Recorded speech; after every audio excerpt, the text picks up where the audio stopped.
Hi children, price த Lord. எல்லாரும் எப்படி இருக்கீங்க? நல்லா இருக்கீங்களா? நான் தான் உங்கள் சரிதா ஆண்டி. சரிதா கேடிசிஸ் சேனலுக்கு உங்களை எல்லாரும் அன்புடன் வரவேற்கிறேன்.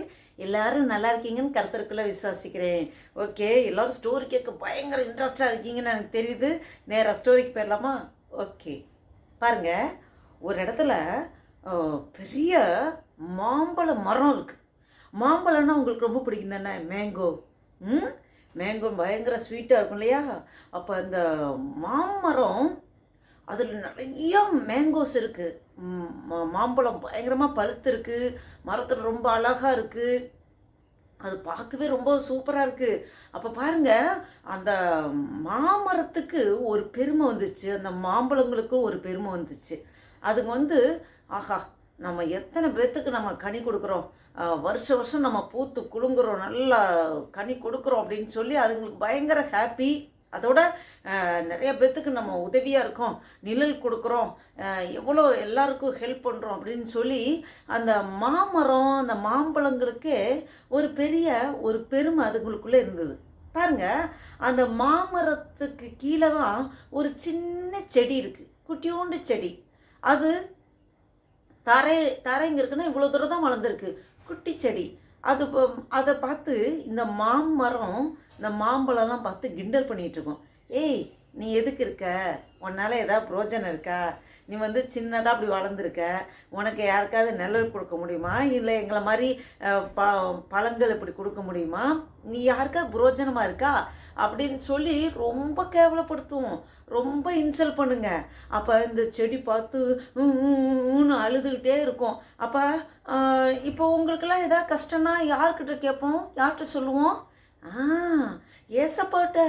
அப்போ அந்த சின்ன செடி ஏசப்பா கிட்ட, ஏசப்பா ஏசப்பா, நான் யாருக்குமே பிரயோஜனம் இல்லாமல் இருக்கிறேனே, யாருக்குமே ஒரு உதவ முடியாமல் இருக்கிறேனே, என்ன ஏசப்பா அப்படின்னு சொல்லி ஃபீல் பண்ணி அது ஏசப்பா கிட்ட அழுதுட்டு இருந்துச்சு. அது மாதிரி கொஞ்ச நாள் போயிட்டு இருந்தது. பாருங்க, ஒரு நாள் பயங்கர புயல் காற்று, ஒரு இரவு நேரம் இருக்கும், பயங்கர காற்றடிச்சது. காற்றடிக்கும் போது இந்த மாமரம் இங்கிட்டும் இங்கிட்டும் இங்கிட்டும் இங்கிட்டும் அப்படி ஆடிக்கிட்டே இருந்துச்சு. ஆனதில் என்ன ஆச்சு, இந்த மாமரத்தில் பழங்கள் இருக்குல்ல, மாம்பழம், அது அந்த கிளையில இப்படி இப்படி இப்படி இப்படி ஆடி தொப்பு தொப்பு தொப்புன்னு எல்லாம் கீழே விழுந்துச்சு. மாம்பழம் எல்லாம் கீழே விழுந்துச்சு. பாருங்க, எங்கே விழுந்திருக்கு? இந்த செடி இருக்குல்ல, அந்த செடியை சுற்றி இந்த மாம்பழம் விழுந்து கிடக்கு.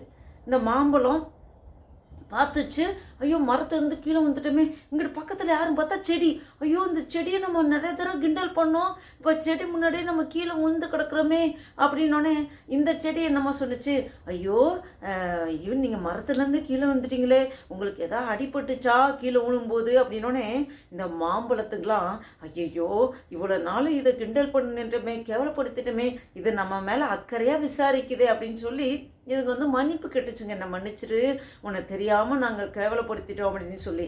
அதெல்லாம் நான் ஒன்றுமே நினைக்கல, உங்களுக்கு எதுவும் அடிப்படல அப்படின்னு சொல்லி இந்த செடி சொன்னிச்சு. கொஞ்ச நேரத்துக்குள்ள பயங்கர காத்தடிக்குது. இந்த மாமரம் அப்படி அசைஞ்சுக்கிட்டே இருக்கு. பயங்கரமாக காற்றடிக்கிறதுல இந்த மாமரம் அப்படியே சாஞ்சிச்சு பாருங்க.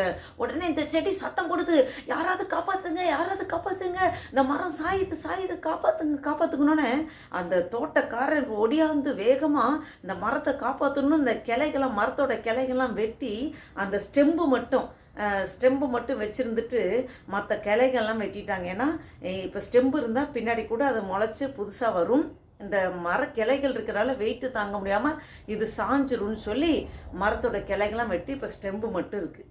இப்போ அந்த மரம் பார்த்துச்சு, மரத்துக்கிட்ட அந்த செடி சொன்னிச்சு, ஒன்றும் இல்லை, நீங்கள் கவலைப்படாதீங்க, மரத்தோட கிளைகள் தானே வெட்டப்பட்டுச்சு, நீங்கள் இன்னும் கொஞ்ச நாளில் புதுசாக நீங்கள் முளைச்சி நல்லா அழகாக வந்துடுவீங்க அப்படின்னு சொல்லி சொன்னிச்சு. அப்போ இந்த மரம் பார்த்து, ஐயோ இந்த சின்ன செடியை நம்ம கிண்டல் பண்ணோம், இந்த புயல் காற்று இவ்வளோ அடித்தாலையும் அந்த சின்ன செடிக்கு எந்த பாதிப்பும் இல்லை, அது பசுமையாக அப்படியே இருக்குது.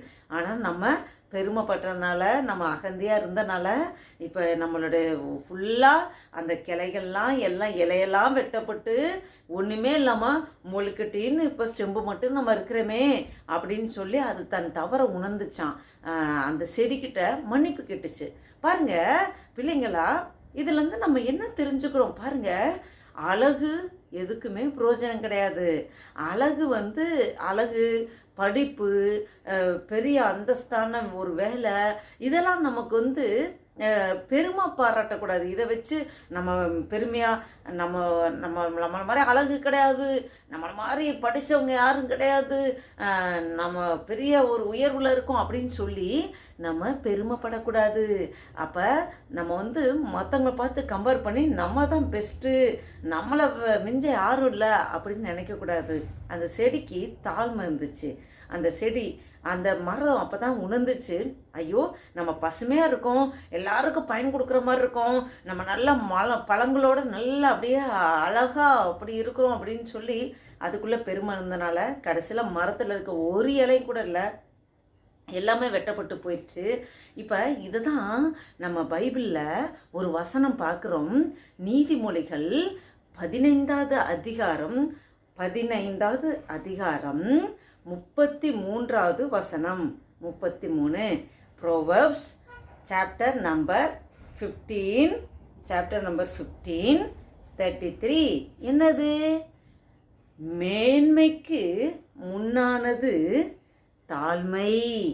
சொல்லுங்க, மேன்மைக்கு முன்னானது தாழ்மை. சரிங்களா? என்ன சில்ட்ரன், நம்ம இந்த வசனம் என்ன சொல்லுது? நம்ம மேன்மை அடையணும்னா அதுக்கு முன்னாக நம்ம எப்படி இருக்கணும்? தாழ்மையாக இருக்கணும். ஏசப்பா தான் நம்மளை உயர்த்துறது. நம்ம தாழ்மையில் இருப்போரை உயர்த்துகிற தேவன் இல்லையா? தாழ்மையாக நம்ம இருக்கும்போது, ஹம்பிள்னஸோடு இருக்கும்போது ஆண்டவர் நம்மளை உயர்த்துவார். நம்ம உயர்ந்து இருக்கும்போது நம்ம ஒருபோதும் தாழ்ந்து இருக்கவங்களை அற்பமாக பார்க்கவும் கூடாது. நம்ம ஒரு மாதிரி பெருமையாக நம்மளை மாதிரி உயர்வானவங்க வேறு யாரும் இல்லை அப்படின்னு சொல்லி நம்மளே ஒரு பெருமையாக நினைக்கவும் கூடாது. எப்போவுமே நம்மளை நாமே தாழ்த்தணும். ஏசப்பாக்கு அதுதான் பிடிக்கும். ஏசப்பா பெருமைக்கு எதிர்த்து நிற்கிறார். அப்போ பெருமைப்படக்கூடாது. என்ன சில்ட்ரன், இந்த ஸ்டோரி மூலமாக நீங்கள் குட் லெசனை லேர்ன் பண்ணிட்டீங்களா? இனிமேல் நீங்கள் என்ன இருந்தாலும் நீங்கள் நல்லா ஞானமாக, நீங்கள் நல்லா எக்ஸாமில் நல்லா மார்க்லாம் வாங்கினா நம்ம ஏசப்பா உமக்கு நன்றி, நீங்கள் கொடுத்த ஞானத்துக்காய் ஸ்தோத்திரம்னு சொல்லி நம்ம ஏசப்பாக்கு நன்றி சொல்லணும். அதே படிக்க முடியாமல் ஃபெயில் ஆகிருப்பாங்க, சில டைம் லோ மார்க் வாங்கியிருப்பாங்க, அவங்கள பார்த்து கேவலமாக அற்பமாக நம்ம நினைக்கவும் கூடாது. அவங்களுக்காக நம்ம ஜெபிக்கணும். சரியா? அவங்களும் நல்லா படித்து நல்லா மார்க் வாங்கணும் ஏசப்பான்னு சொல்லி அவங்களுக்காக நீங்கள் ஜெபம் பண்ணணும். சரிங்களா? நம்ம அழகாக இருக்கோம் அப்படின்னு சொல்லி அழகு குறைஞ்சவங்களை பார்த்து நம்ம கேலி கிண்டல் பண்ணக்கூடாது. இதெல்லாம் ஏசப்பாக்கு பிடிக்காது. நம்ம எப்பவுமே ஏசப்பா நீங்கள் கொடுத்த இந்த அழகுக்காய் நன்றின்னு சொல்லி நம்ம எல்லாத்துக்காகவும் ஏசப்பாவுக்கு நன்றி சொல்லணும். நம்மளை நாமே தாழ்த்தணும். நம்ம பெருமைப்படக்கூடாது. ஓகே, திரும்ப அந்த வசனத்தை ஒரு தடவை பார்க்கலாமா? Proverbs chapter 15 words 33. என்னது? மேன்மைக்கு முன்னானது தாழ்மை. ஓகே சில்ட்ரன், ஓகே நம்ம நெக்ஸ்ட் வீடியோவில் பார்க்கலாம். பாய் பாய், டேக் கேர்.